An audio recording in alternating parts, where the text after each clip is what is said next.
Welcome, everyone. Welcome to the Future Trends Forum. I'm very glad to see you all here. My name is Brian Alexander.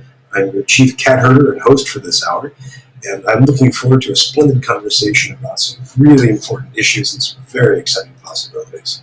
But before we begin, let's dive into the background of the forum, where it came from, and how it works, and then we'll introduce this week's guest. So, first, the next slide. The forum is a spin-off of the Future Trends in Technology and Education report. And if you haven't seen it, the FTTE report is a monthly trends analysis. It takes a look at major trends shaping education and technology. It looks at them from across domains, including technology, economics, policy, demographics, all kinds of areas. We track, in fact, about 86 major trends, and we've been doing so for several years. So we now have a good database of longitudinal information about how trends grow and fade. So go to ftte.us and take a look at a few sample issues if you haven't already. Now, the FTTE report and this Future Trends Forum are both parts of a broader project called the Future of Education Observatory. Let's click to that slide, please. If you haven't seen that, the observatory is an ongoing, continuous, social, and open conversation about the future of education. That includes a blog, it includes the FTTE report, it includes this forum, which is discussion-based, it includes a bookstore and a book club, more about which we'll hear in a little while, and some forthcoming projects. So again, check out futureofeducation.us if you haven't already seen that. Now, next slide, please. Now, the Future Trends Forum has been going on for 2.5 years, which is really exciting. And now we're starting up our second phase. So let me just take a minute to say what that means. Over the past month, we've had a variety of conversations via live session here, via a survey online, and a lot of social media chatter about where the forum should go next, how it should grow, what it should try out, how it can become more sustainable. And I just want to mention a bunch of different responses that have led to action right now. If you'd like to get the whole story, go to my blog today, and you'll find a detailed breakdown. For one thing, we had recommendations about a huge amount of guests from across domains and around the world. And we've invited them, and a bunch have agreed to join up. In fact, we have guests booked for every week from today right through mid-November, with more coming up. So we're really grateful for the suggestions of guests and looking forward to each and every one of them. The second aspect is that there was interest in having conversations between live sessions. So how can we keep these ideas, questions, problems, challenges going? How do we keep them in the air between individual weekly sessions? And it was really interesting to see what technologies people wanted. We ended up settling on 3. So right now, there is a Slack channel, there is a LinkedIn group, and a Facebook group, each of which now stands ready to serve your conversational needs. So if you would like to track, say, for example, today, questions of presidencies and technology or questions of intercampus collaboration, you can go to whichever of those venues that you feel most comfortable, that Slack channel, that LinkedIn group, or that Facebook group. And speaking of groups, there was interest in forming interest groups, basically, a group of people connected by a similar profession or by a similar topic they're very keen on. So we boiled those down, and we have a whole bunch of them ready to go.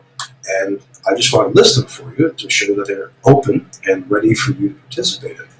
Now, the topics that we have, the organizing groups, include instructional design and educational technology. That's one. Libraries, librarianship, the future of libraries. That's a second.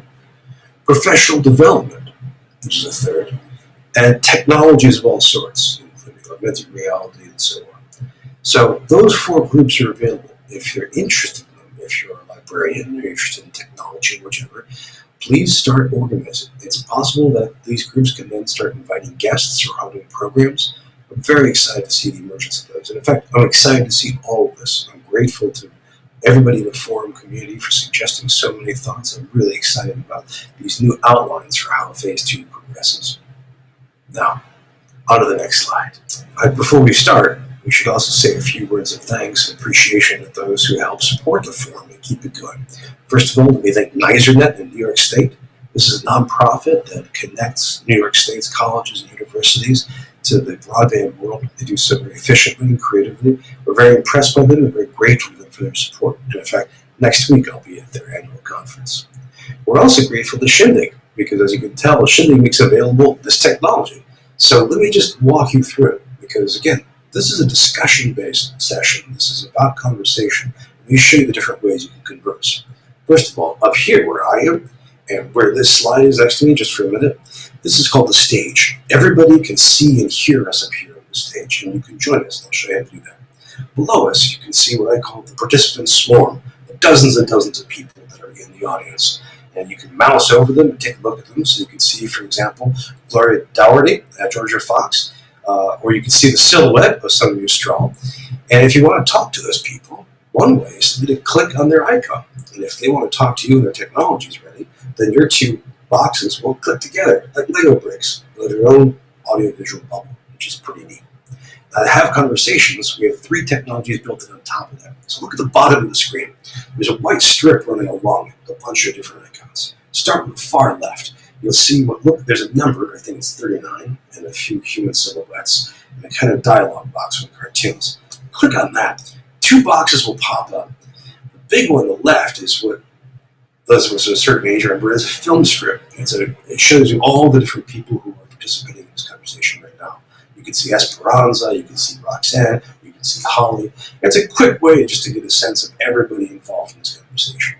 To the right of that, though, is where you'll see a chat box. And this is a little box, which it's a classic chat box where you can say whatever. I often find in these sessions that people like to float comments and ideas, and sometimes they'll share links to something that we described or we're talking about. It's a great way just to quickly, rapidly converse. And already you've seen people like Daniel Campo, Fred Bashirs, and Melissa Coulter all introduce themselves. So use that the whole time. Now back to that white strip, you'll see next to the chat box icon is a question mark. Now if you press that button, that will pop up a little box into which you can type a comment or a question. When you hit send, we're ready to use that, and we can flash it on the screen so that everyone can see what you've written, and then I'll read it out loud so everyone can hear it. That's a really good way to get a question out to all of us. Now, next to that question mark is a raised hand icon. If you click that, that tells us that you're ready to join us up here on stage for video. This is the best way to participate. So if you have a camera, if you have a microphone that's working, and you're on a connection that's fast enough, and you're in a space where you can talk out loud, click that, and you can join us up here on stage. In fact, we can have up to 4 people up here at once, which means we can have me, the guest, and 2 of you all conversing at the same time. It's actually easier to do than it is for me to describe. So those are 3 different ways. The video, the question box, and the chat box are all available for you. On top of that, if you're a Twitter user and you'd like to tweet at us, just use the hashtag FTTE, and we monitor it the entire time. So what I'm doing right now, telling you things, explaining things to you, I'm going to stop that in just a minute. The idea of the rest of this hour is conversation, and we're very grateful to Shendy for making available all these multiple channels on their platform for us to use. One last note of gratitude, we're very grateful to our friends at Patreon. Now, if you haven't seen Patreon, this is a crowdfunding support, like Kickstarter or GoFundMe. And what you do is you subscribe to fund the creator making stuff, in which case the creator is me, making media, conversations about the future of education and technology. So if you go to patreon.com/BrianAlexander, you can find all kinds of information on how this works. You can see here from this slide our leading contributors, folks like Michael Slade, Paul McConaughey, Robin DeRosa, Corey S., Chris Lott, Kyle and Bob Johnson, Jeannie Kim Hum. These are all people who contribute as little as $1 a month to make sure that we can keep doing all this work. We're really grateful to our friends in Patreon. Hope you can join them. Now, speaking of joining, this week's guest, I'm really, really delighted to have. I think this may be the first sitting college president that we've had as a guest on the phone. I think so. This is Jeff Abernathy, who is not only the president of Alma College, but he's also a rogue English professor. So, like me, that's always a sign of a desperate and dangerous character. We brought him on here primarily because he's a brilliant guy, but he's also part of a multi-campus collaborative project that I think you'll find fascinating. Over the past years, we've done a lot of work at the Forum, looking into inter-campus collaboration, how to bring it about. Jeff is part of a group that has succeeded, and we'd like to hear how that works. So, Tara, let's bring down that slide and bring up President Abernathy, and we can start our conversation.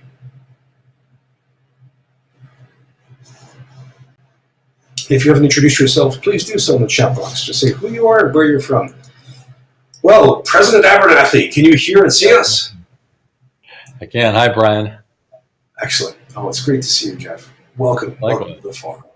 Welcome to the Now, forum. thanks for your work on the forum. It's an exciting conversation that you're leading. Oh, thank you. Thank you. My thanks to all the participants who do all the work. Um, well, just to get started, let's just ease into the conversation. It's July, it's the summer season in academia. What lies ahead for you for the next couple of months as president of Alma College? Well, this is always an exciting time of getting ready for our new students. We've got a large class of students from across the country coming into Alma, and we are having what we call Excellent. Becoming a Scot Days, welcoming them, introducing them to the culture of Alma. We are the Scots, and making sure they have a great schedule and get to know their advisor. Nice, nice. When do classes start? We start the day after Labor Day, so we're coming close. Freshmen, our first-year students will be in a week ahead of that, and they'll begin their first-year experience class in that orientation week. Terrific, terrific. Well, good luck, and my best to your staff and faculty who are preparing for that onslaught of the fall semester. That's right; they're working hard. Not bad. Well, speaking of working hard, let's talk about a specific project. Recently, there was some press about this multi-campus collaborative that you've done at Alma in cooperation with Google. Can you tell us a little bit about how that works and what you're accomplishing with it? Surely. Well, we're terrifically excited about this project, Brian. You and I have talked a little bit. It's an opportunity, I think, that liberal arts colleges in particular may get great advantage of. The challenge for our small colleges is that the way faculty go about their work, the way faculty teach, there's not much interest in traditional online education in which we're engaging with either hundreds of students or engaging with whatever number of students only through the medium of the computer. What we did in a small group of colleges here in Michigan was to go to Google and say, look, could you help us with that problem? Could you enable us to offer classes that are conversation-based, but connect our campuses? We went to them about a year ago, and they kindly agreed to host the conversation. They brought us to Google Ann Arbor, eventually brought us to Google in Mountain View. And the idea just grew from that initial conversation. And what we've done is to link three small colleges in Michigan. This initial pilot. They are Alma, my college, Albion College in Albion, Michigan, and Calvin College in Grand Rapids. And this past January, we started a pilot semester in which a course in new media studies taught by Anthony Calamati was being taught here at Alma. And students at both Calvin and Albion were also able to take that course alongside our students. And likewise, Calvin and Albion each offered a course that students at all three were participating in. We weren't sure. It wasn't truly a pilot. We wanted to gain some information in this experiment, see if this could work, or if in fact it's just, like other online models, not workable for our kind of college.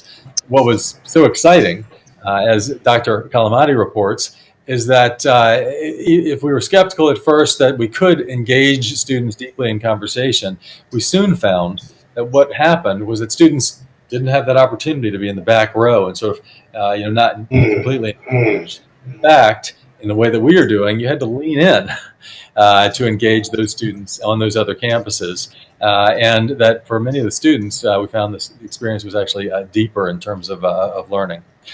So it was a successful pilot, one we're very excited about. And that was made all the better by some of the work that Google did with us. They have a thing called a Jamboard that we didn't really design as part of this pilot, but they offered it to us, and enables us essentially a very smart whiteboard. And if I am at that whiteboard in my class at Alma, the students at Albion, at Calvin, can see precisely what I'm doing, and then they can respond. We can pull in YouTube videos, we can pull in dialogues like this one, but also use it like a traditional whiteboard. So that really changed the game a little bit for us and made the classes all the more engaging. So first semester done, we're now looking at 7 classes this fall. 7? On these 3 campuses. So can you break down the curriculum? I mean, which classes, what topics, and which is the host campus of them? Yeah. So for the fall, we have, as an example, a language class being taught, and I've always been excited about that model because one of the challenges for small schools is that we have a single person doing an entire discipline. So one person in French for Albion College, one person in French for Alma College, for all these small colleges, and while those are great faculty members, it's a great deal to ask one individual to represent all of the culture of France. Or of the French language. And so if we work together, if we're 4 or 5, 6 colleges, we have one of the strongest programs in the state of Michigan versus working separately in our silos. We have the programs that we do.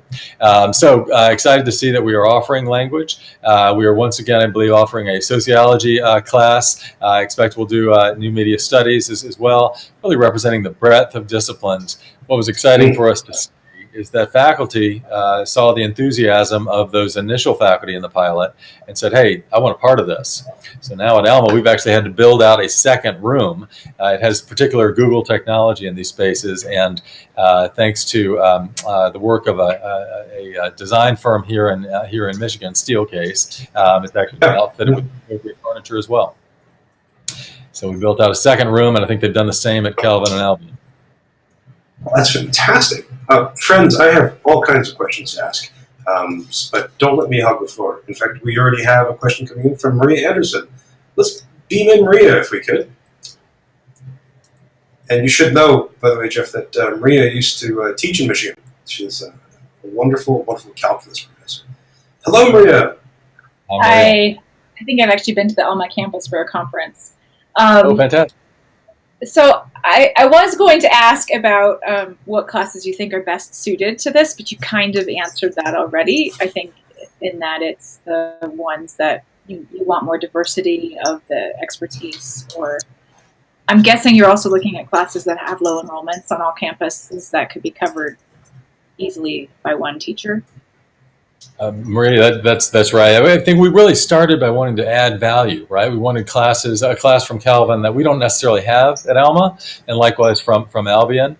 So that's a critical piece of this, is adding value for each of the institutions. But surely, right, those low enrollment classes are an opportunity for us as well. Well, I think and an opportunity for students too, because I remember, when I was a student, sometimes low enrollment classes wouldn't go, and you needed those classes, right?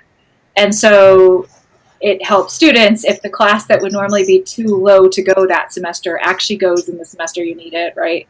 And then you can do that. So I was also curious, the technology that you're using, does every campus have to have a room with this technology that's available at that time in order to do this?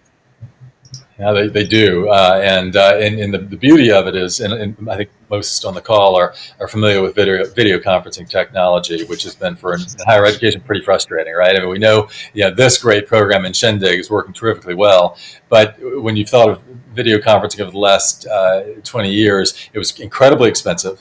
And often you'd spend your $50,000 to outfit your room, and then the people at the other end wouldn't have the same equipment, and so you couldn't talk to them. Or you needed to call an IT guy before every call.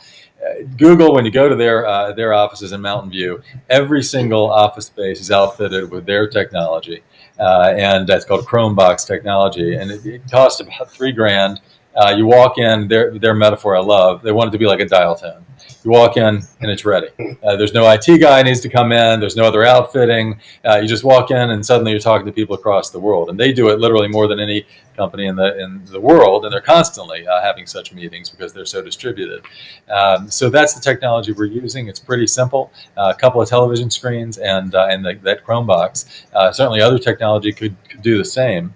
But importantly, we also partnered with Steelcase to ensure that each one of these rooms is going to be comfortable for our students, is going to enhance the conversation.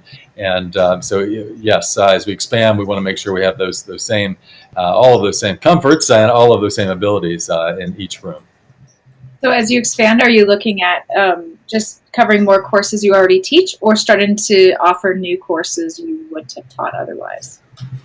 Well, I'm most excited. Well, I'm very excited about all of it, but I think the latter really does give us that opportunity. So if our colleague Calvin, who taught a visual sociology class this past term, does that again, I mean, that's giving us an opportunity at Alma that we don't otherwise have, because he has an expertise elsewhere in sociology. Likewise, our sociologists can offer much to Calvin and to Albion.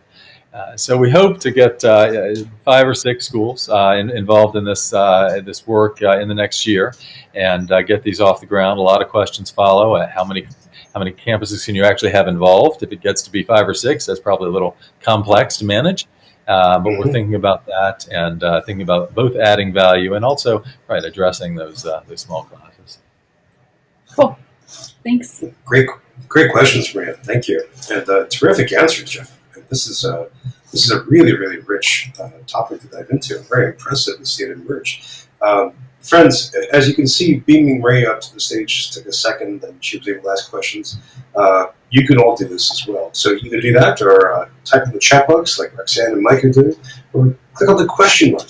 But before I can even finish that call to participation, Phil Katz is already there participating. Phil, why don't you join us up on stage if you can?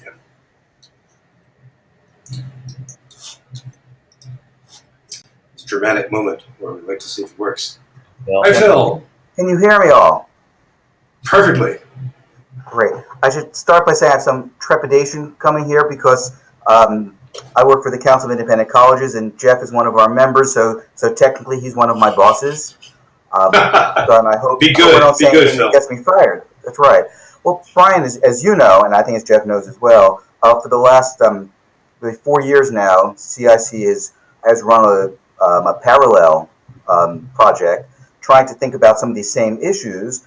We've had a total of 42 institutions in 2 batches trying to do some of the same things of sharing small potentially under-enrolled classes at liberal arts colleges with other institutions to try to, among other things, save these small classes that really aren't necessarily viable at individual institutions.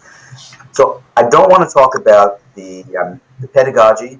I mean, the Jamboard sounds great, but we found from our experiment that there are lots of creative ways that institutions have found to offer the high-quality online courses using every technology from A to Z, and good teaching and smart follow-through has made most of these work. I want to talk about the coordination issues. The problem that we've encountered with this consortium experiment was coordinating between campuses, and everything from mismatches of calendars to mismatches in registration systems, to questions of money passing hands back and forth, to questions of certification and accreditation of the courses. So I'd like to hear how you've been handling those administrative issues as opposed to the online teaching issues. Good question. Phil, thank you. I admire the work that you all are doing, and view this very much as just a spur that was inspired by that earlier project. And yes, we had considerable challenges. The presidents got together last September and we said, no, we're not going to take 2 years to develop this. We're going to do it this coming winter. We're going to move in 3 months to get this pilot. And you can imagine that the provosts were rather vexed by that, because they knew the work was going to be on them and their registrars. And it was a great deal of work. And we were very grateful to all who made it possible. But that's where the labor really was coordinating the experience, figuring out how we could coordinate across 3 very independent calendars. Were quite different.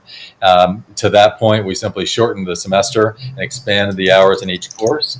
So it was approximately a 13-week semester, which accommodated all 3 campuses within their calendars. And we had to blow through the spring break. So if you're in that class, you'd have to come to class, even if you're in Florida somehow or wherever you might be. And that worked out okay. On the financing rather, we just figured, look, the simplest solution here is going to be the best. And so for the purposes of this pilot, no money changed hands. You will transfer that class from Alma if you're at Albion or if you're at Calvin, and we weren't collecting funds, but we're getting equal benefit for all the schools. That wouldn't be the long-term solution, perhaps, or maybe it would, but we knew that would be the easiest to pilot here. But the labor, and Bob Bartlett, the president of the Michigan College Association, of course, is involved with CIC. He and his staff, did so much to make this happen. They really take all the credit here, because it was a huge amount of labor simply to get these set up, and that's one of the challenges here. We're doing this very much on the hope that other small schools and small consortia can do it as well, and we want to learn how to do it best and how it might be replicated elsewhere. I just want to say I'm glad that you mentioned the registrars. I mean, we've done 2 cycles of this experiment, and the first time without getting the registrars directly involved up front, and that created much more difficulties. And when we went back to the Mellon Foundation, asked for some support for a second round, the first change we said was, we need to get the registrars in the room from the first second. And as far as I can tell, there's just not enough discussion around these sort of distributed learning questions. People don't talk enough about the infrastructure of advising and registration and the nuts and bolts things that keep 2 campuses coordinated in this kind of activity. So I'm glad you mentioned registrars right from the start. Well, they are on the front lines. They know the curricula better than anyone, and are absolutely key. We are so fortunate at Alma to have a great registrar who has helped to make this happen. And in the absence of folks there supporting the work, it really cannot happen. But to Phil, the work that you all are doing is so key, I think, for a lot of reasons. One of the reasons we're engaged in this pilot is our belief that consortia across liberal arts colleges in the country, and CIC represents 700 of those independent schools, have largely failed. They have aimed too low, and they've been functioning on an old model. The consortia we have today are great for faculty development, and they're great for administrative development, but they haven't really done a great deal to add value at the core of the institution. We have to be willing to work outside of our silos to say, hey, there's a great partnership I can have with a key rival on the football field, Albion College, that can add to the academic experience of our students and to the experience of our faculty as well. And once we're willing to say that and to acknowledge that we can partner together to make success for all of our small institutions and hopefully take market share from the big institutions, forgive me, those listeners coming from the bigger institutions, then I think we can see real success. But it's going to take a different kind of work and a different kind of commitment to collaboration. I've got nothing to add to that. I'm part of the choir when you reach that. And I'll be seeing that choir in 2 weeks. But Phil, stick around for a second. Jeff, you said a whole bunch of terrific things, and Phil, thanks for a great question. This point about consortia and associations is a really deep one. How do you think consortia and associations can change in the near and short-term future in order to actually give more value to the member campuses? Well, I think they'll have to change, and we don't have good models out there at this point of consortia that truly are enhancing the student experience and adding value to the institution. So my sense is, given the challenges for all colleges and universities, and in particular for smaller colleges and universities, I think we're going to have to reevaluate what it is to partner. We have always seen ourselves as independent, as somehow warring. To suggest to an alum that we're going to work with an Albion College is, it's anathema, right? We couldn't possibly do that. But of course we can.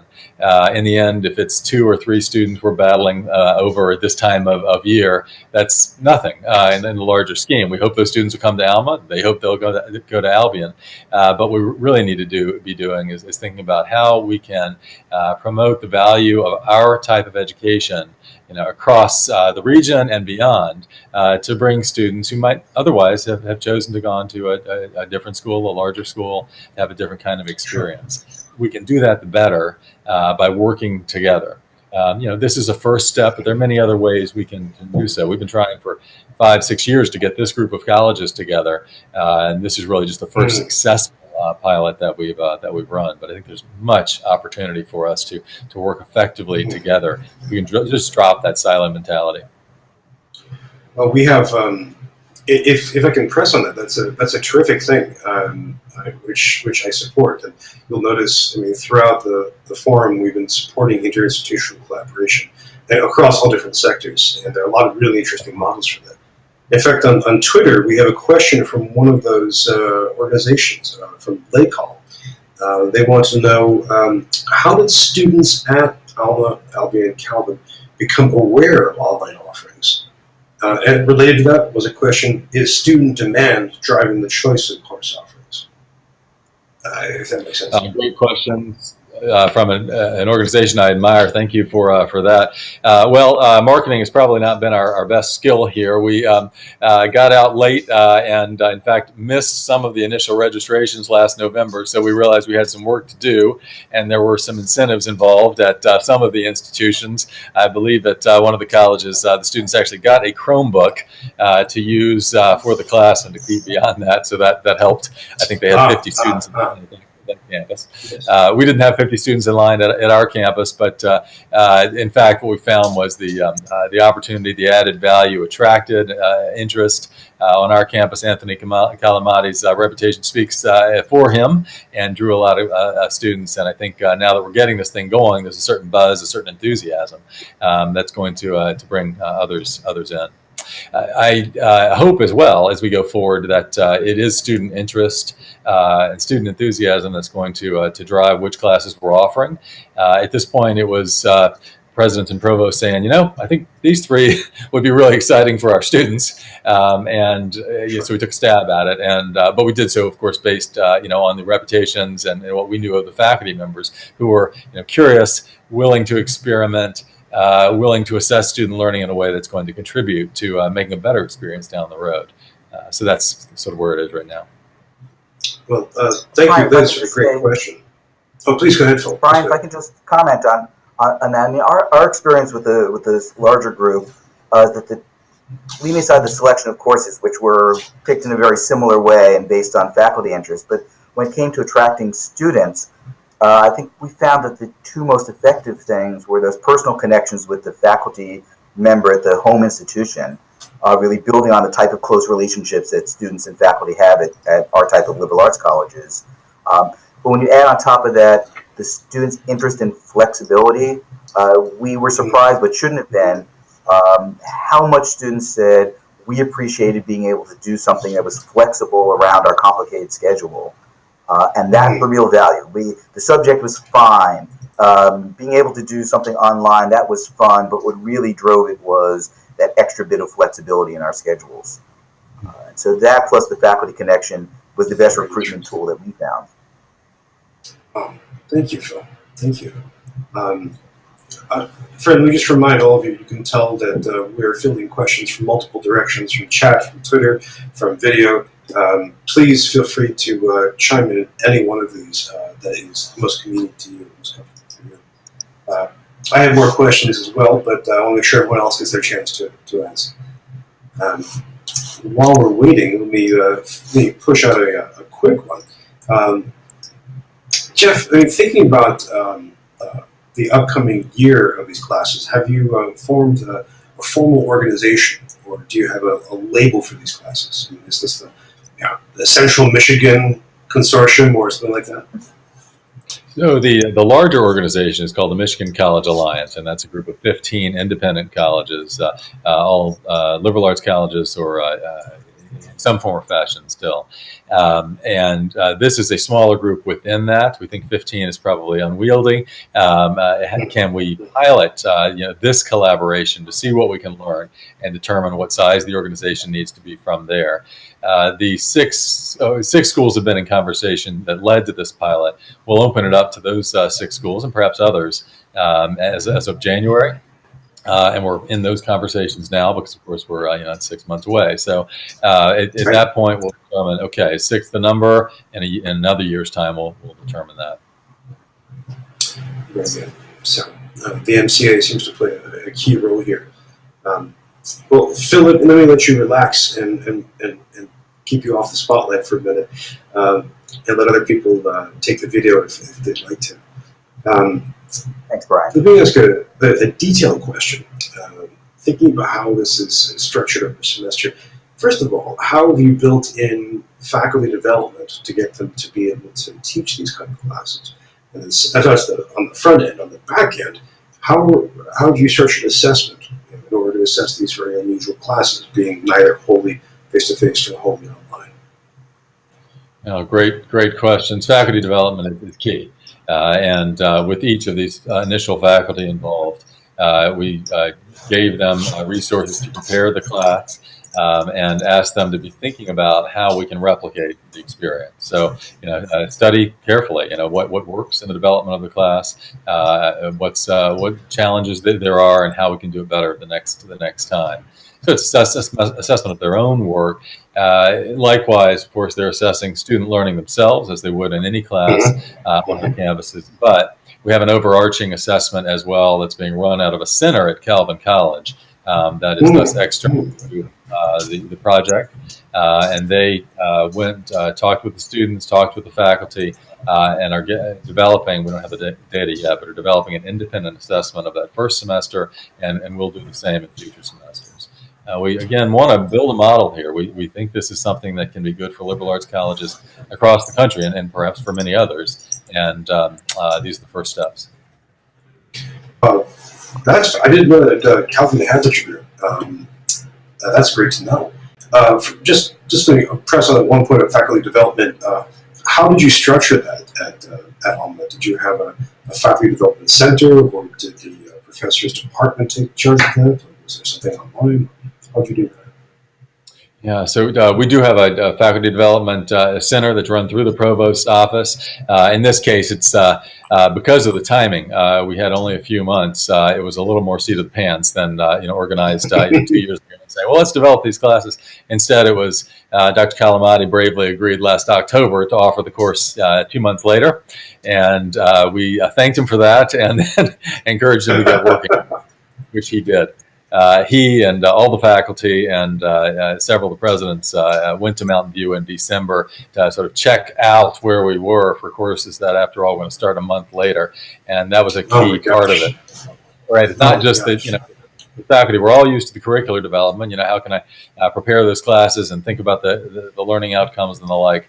Here, you've also got to think about, okay, well, how is the technology going to advance those outcomes? Right. And Well, that's an amazing pace. We used to observe in the liberal arts college world that these institutions are small, so they can turn on a dime. They have more flexibility than a much larger institution. We tend to turn on a $1,000 bill, however, and so we are. There is a need for urgency and a need for new directions and a need for, frankly, for pilots to experiment. And when it doesn't work, to drop it, and when it does, to build on that success. Well put.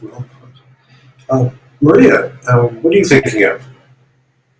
So I was just reflecting on. So when I was an MBA student, like 18 years ago, I was in Wyoming, and we actually did something very similar to what you're doing. We would broadcast the MBA classes from the site where the professor was across the state of Wyoming, right? And so you would have colleagues at multiple locations taking the class via video, and we had microphones that we could use. So probably not as cool as the technology today, but the same concept, right? And I was just reflecting on how, everything old becomes new again. But I was curious whether you've thought about ways to add a little bit more flexibility to the classes. Like, if a student is sick, can they dial in? Can they attend the class virtually on that day, or if they have a childcare issue? Is there any? I know that they're classroom based on location, but is there ability for a student to attend even if they have an issue that day? Yes. There's an app that allows you to enter in, rather like we're doing here today. It's easier managed if it's a lower number of classroom sites. So if, we think it wouldn't necessarily work to have 40, but you can certainly have some That's number beyond. It's an option. Right. So then that brings me to my next question. Yeah. So one of the things we learned when we were doing massive open online courses was that the professors loved having other experts in the field. You'd think that they would feel threatened to have other experts in the field show up to their class, which is inevitably what happens. You get people who need to learn it and people who are experts who are just morbidly curious what you're doing. Right. And so one of the things we kept thinking about was like, this is such a great way to engage alumni from a college, to like be able to say, you know, like we have this course and we're opening 5 slots to alumni. And what would you know, you'd get folks from the community who are experts in this subject, or you know, just hobbyists or whatever, that then bring that kind of level of diversity and experience to the class. What a terrific idea. And we believe, yes, that this can open up the opportunity for community members, for alumni, for whomever to engage in the classes as well. We have piloted, our Vice President for Advancement, Matt Vandenberg, and his colleagues just now are piloting a financial planning course that alumni can involve themselves through the same technology. And it sort of goes from there, right? I mean, we could then connect those in the business world or those in any field to our students, right, through the same technology, and have these amazing developmental opportunities for our students through their 4 years using the technology. You know, internship's one thing, but you know that requires a semester, and you've got to send the students out to the world. You know, can we give them these kinds of developmental, professional experiences throughout their time at Alma, at any college? Yeah. Technology enabled. Cool. That's it. Oh, that's a good question. Oh, it's a good one, Maria. You know, there are some precedents for this. Sorry, Brian. Harvard was. Oh, it's okay. I was just saying Harvard was using alumni to help kind of TA some of their MOOCs, and Middlebury College, one of my clients, was doing a couple of alumni-only classes entirely online, which is just a real win for building the community together. It absolutely is. Yeah, we had some interesting experiences in the class. Maria's note about bringing in experts reminded me this was the first class I've ever seen in which a student brought a parent in to participate in the class just because she thought it was so cool that her mom had to see. Nice. That's terrific. Oh, that's really good, especially for undergrads. And we're trying to bring Fred Bashirs up. Fred's connection might be a bit unstable. So we're going to keep trying to bring him in. And Jeff Keisa Johnson, who's not too far from you, she's at Michigan State, just in the chat box, said that's great impact having the parents. I have a technological question while we're trying. Oh, we have Fred's, and Fred brings another sector. Fred asks, have any high schools, including boarding schools, expressed interest in your project? Yeah, Fred, I think that's a terrific suggestion. We have not seen that interest yet. It's so early, but I think we're going to see opportunities to work with high schools, potentially to do dual enrollment type experiences for high school students, at any place, whether it's boarding school in New England or our Alma Public School right here. So it's a terrific idea. Oh, that's a good question. Fred's a huge fan of the British Open University, so I know he's always thinking about that way of outreach beyond the normal patterns. If I circle back to an earlier point, you mentioned working with Google, both their Ann Arbor office and then going out west. What was that like? I mean, what's it like working with that planetary digital giant? Was it a positive experience or any surprises? What do you think? Oh, nothing but positive. I first of all credit to Cyrus Mistry, who developed the Chromebook line and works in Google Ann Arbor. He is on the Michigan College Alliance board. And again, Bob Bartlett, our president, approached Cyrus to say, hey, we've got some colleges interested in doing this kind of work. And Cyrus was, yes. From the word go, from that conversation, and since then has been our biggest supporter. Came to my board meeting here last February and told Alma College board members this was the only pilot of its kind in the world, which, given the Jamboard technology, is true. As you can imagine, got my board members pretty excited. So they've been so enthusiastic. They literally sent. So we went out to Mountain View. We went to Ann Arbor. Got to Mountain View. They hosted us for 2 days. Introduced everyone to the technology. Sat down with their engineers and thought about how we can most effectively meet the learning outcomes for our students. And then sent their engineers to each of our three campuses to make sure that these rooms were not just approximately right, they're exactly right. Steelcase did the same thing. So it's been an amazing experience. To go out there to Mountain View it's incredible, of course, just to see the technology that they have, but more importantly, just to get that opportunity to visit with thinkers who are outside of higher ed but want to improve higher ed, want to help us improve. And I've been to some of the Valley institutions where you go and it's always a cell. The cell is always on. There was no cell at all. They gave us the equipment and they gave us the time, and we've been very appreciative. Now, thinking about how Google approaches this, I have to ask, how much of the class that was just taught, the new media seminar, how much of that was published to the open web, and how much of that was kept within a learning management system? Yeah, it's all within the colleges. We aren't yet. Don't imagine publishing it to the web. Certainly, that could be done. The classes can be recorded, and I think by the end of this semester we were doing so, but not to be published necessarily out to the web. So we haven't done that. Understood. This is the classroom question based, right? It's not a faculty member talking up and giving a lecture, so it's not like a MOOC in that sense, or most of the MOOCs. This truly is a conversation. So to broadcast it to the world, could be interesting, but it's being a part of that conversation that's the most important thing. Part of that community, yes. Right. Yeah. Jeff, at the last few minutes of each session, we tend to push the perspective forward towards the future. After all, this is the future transform.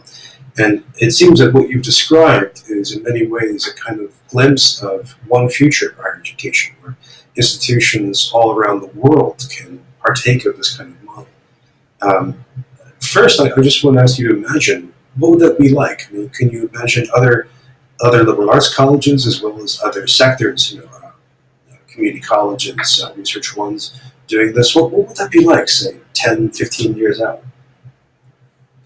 Well, I have thought a lot about what this could do for liberal arts colleges in particular. That's what I know I am. But I do think there's great benefit and great potential here. I mean, for our consortium, just this work we've done already, we've realized that we're getting a diversity of perspectives we wouldn't have gotten just by going to other like schools. But you think about a next step here. Let's go to an HBCU in Arkansas and get those students involved in this conversation. Let's take Spanish class to Madrid. I mean, the possibilities here really are endless. And it isn't just the experiences we're giving them; it's also just the practical use of the technology. When these students get out into the working world, this is the technology they're going to encounter. They better be fluid with it, and this is helping them to get there. But there's always a lag in higher ed in some respects between how we're using technology and how it's being used in the corporate world. Here, the video conferencing technology has been around for 20 years. It's nothing in corporations to walk into an office and be talking to folks around the globe. We should be doing the same because that gives our students a better experience. It makes a better education. And so I think that is one of the key ways this can be an advantage to small colleges or large, to any school and any classroom. We haven't figured out how to do labs in this environment yet. That's going to be more of a challenge. There's lots of classes that'll be a bit tougher. But I think those are all obstacles we can begin to think about once we demonstrate some success in the early going. Oh, great. And you've already demonstrated that with your first pilot. People are comparing notes about this in the chat box, and there's some more Twitter conversations. I'll try and bring that in. But I have to ask as well, as someone who lives a third of his life in Michigan, and who studies Michigan closely, I know that the state is facing a lot of challenges, and they're not unique to Michigan. They're often experienced throughout the Midwest. Anyway, there's a demographic challenge of populations that are plateauing and shrinking, but especially aging, with the 18-year-old population that's so crucial to small undergraduate colleges is becoming more and more difficult to come by. That's true throughout the Northeast as well. I'm wondering, do you see this kind of multi-campus teaching? Do you see this as a way of giving your institution more value and helping you compete for more students? Brian, it's a key question. That's right. It is tough going in Michigan right now. For the next 20 years, the high school age population, high school graduates, will continue to drop. We have to be on our game and showing the value of our institutions every day, and everything we are doing is aimed at that. And certainly, this pilot is aimed at that. It's my belief for a long time that consortia can do better, that our higher education consortia can find ways to add value at the core of the institution, and that we must experiment to determine what those ways are, and that's what we're doing here.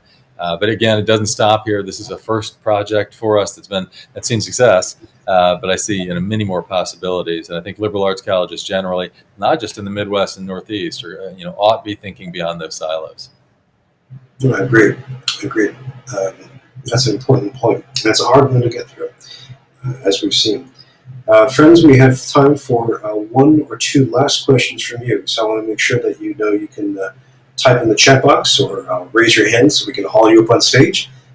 If you want to get up on stage even faster, just click that little teal colored join podium button and up you come.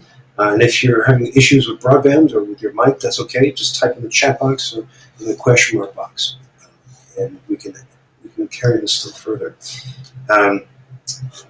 If I could, while people are fuming and thinking about ways of asking more questions, let me go back to the curricular issue. We're talking about a new media studies class. We're talking about sociology. We're talking about language. Are you aiming for the humanities and the humanities side of the house as the center of this, or is that just how things shook out? I think that humanities being at the center of the liberal arts, that's a natural for our three colleges, and that certainly will continue. Won't in any way be limited, but these are conversation classes and a natural fit for the humanities. I think what we'll find as we continue to develop these classes that there'll be a natural fit, across the disciplines, across the range of courses and disciplines at our institutions. But that's where it started. That's really powerful. Again, like if I go back to what Phil Katz was talking about, the Council of Independent Colleges project, those were all upper level humanities seminars. And I should, if I could, just for a second, reveal something from my own professional history. In 1999 and 2001, I helped teach a multi-campus class on the American War in Vietnam between Centenary College, Rollins College, and University of Richmond. I was the literature professor, we had a historian at Richmond, we had a political scientist at Rollins. We built a syllabus that was synthetic, where we all read the same materials most of the time. And then we all met partly online and partly in person. It was 1999 technology, so we tried video conferencing and it didn't work too well. But we tried every other technology that we could. And it was in many ways a life-changing experience. It was a huge success. But before I go on further with that, we have a question from Michael Haggins. That's right. Mike, let's bring this question up. Oh, terrific question, Michael. Is there a natural scale for each class with these technologies? And Michael, if you want to say more, pounce in the chat box too, if you want to expand on that. That is a great question. I think, Michael, what we are piloting here is, we hope to answer that question. We do think it's something like the natural scale on campus. We don't have classes that are larger than 30 by and large at any of our campuses. And that's where we want this to be. I'm an English professor like Brian, and I always viewed 18 to 22 as being that sweet spot for a conversation. And I think the same is true here. Maybe it's 26 to 30, but it's not bigger than that. We aren't trying to scale this so that suddenly we can teach hundreds. Then we would be going, outside, of our area of expertise of what we do as liberal arts colleges. So we're trying to create, conversation classes, just like we do on campus. Wow, this is so exciting. I mean, if we're feeling out some new form of academic life. I mean, the old class I mentioned was 3 people. You're talking about 3 campuses, maybe 6. The CIC, their entire consortium would be about 12 to 15 colleges. It's like we have the lecture, we have the seminar, and now we need a new word for this emerging life form. It's so exciting. Great question. We have time for one last question from Roxanne, and Roxanne, a dear friend of the forum, who is very, very kind and brilliant. She asks, after each lesson in Jamboard, how is the content to be accessed and distributed to students? With a traditional learning management system or course management system? A good question. It is, Roxanne, and I know my colleagues in IT could do a lot better with than I with it. But I'll note that yes, we do retain the information from the Jamboard. I think by the end of the semester, we were likewise retaining full recordings of the experience and put that into our content management system. So we've got it right there on campus. Students can access it at any time. It's particularly important to your point with the Jamboard because that's where the faculty and students are interacting, brainstorming, thinking together. Great question. Thank you for that. That's a perfectly fine answer from the IT perspective. I think that works really well. And that's what we do here with the forum too. We record these sessions and we make them available. Speaking of recording these sessions and making them available, we're at the end of our hour. President Abernathy, it's an absolute delight to hear from you, to hear about this inspiring project. Thank you so much for making the time and treating our questions so generously. Oh, thank you, Brian. I admire the work you're leading with this conversation. Thanks for having me on. Well, thank you. My pleasure. We hope to have you back to learn more. Appreciate it. Take care. Great day, everybody. Now, friends, don't leave. We have some important news that we have to impart to you. But let me thank you for these great questions. I think we've covered just about every professional stratum of higher education on the forum. We've had representatives from just about every position. It's great to have a president. What exciting work. Well, speaking of exciting work, first of all, let me tell you about next week. We're breaking new ground here in the forum. We're having our first gubernatorial candidate as a guest. We have Christine Hallquist, who is a candidate for Vermont's governor, and we're bringing her on here for two huge reasons. The first is that she is making expanding access to technology the centerpiece of her campaign. And this is unusual, especially for a rural state. So I'm really glad to have a chance to have her on board before the election. And secondly, I believe she is the first trans candidate for governor of the United States. So it'd be really exciting for us to talk with the first trans candidate who may in fact be the first trans governor of an American state. So that's next Monday. We have an unusual calendar next week. Let's get Monday, 2 to 3 p.m. Eastern Time. So please come prepared with questions. We're really looking forward to that. Now, another thing to mention is, here, let's go to the next slide, please, Tara. Our book club has decided. Our next book club for our book club reading for the summer of 2018 is a fantastic novel by Kim Stanley Robinson called New York 2140. As you might imagine from the title and from this cover photo, it imagines what it'd be like to live in New York City a century from now, a little bit more than a century from now. And the key thing is, if you look closely at the photo, is that this is after climate change has really done a number on the area. So sea levels have risen, and the city is now called the New Venice, or Super Venice. It is a lush, exciting book filled with details and speculation about where the near future could go. The date is 2140, but it really feels like about 2040. And it's a lot closer in a lot of ways. Tons of characters, lots of adventure, and above all, it's a big mash note to New York City from a Californian author. So I'm really looking forward to that. Grab your copy and get reading. Also coming up, what's on the next slide, Tara? If you want to buy a copy of that book, grab it through the bookstore. We'd be glad to sell you copies of that. And also, if you want to stay in touch, well, you now know we have all these different ways. Yes, we have the FTTE hashtag, and you can already see conversation happening there. And don't forget, we now have a Slack channel, a LinkedIn group, and a Facebook group, all for your conversations. I'll be following up with you on email about that. But in the meantime, stay in touch. Thank you all for a great session, and we'll see you all next week. Take care. Bye-bye.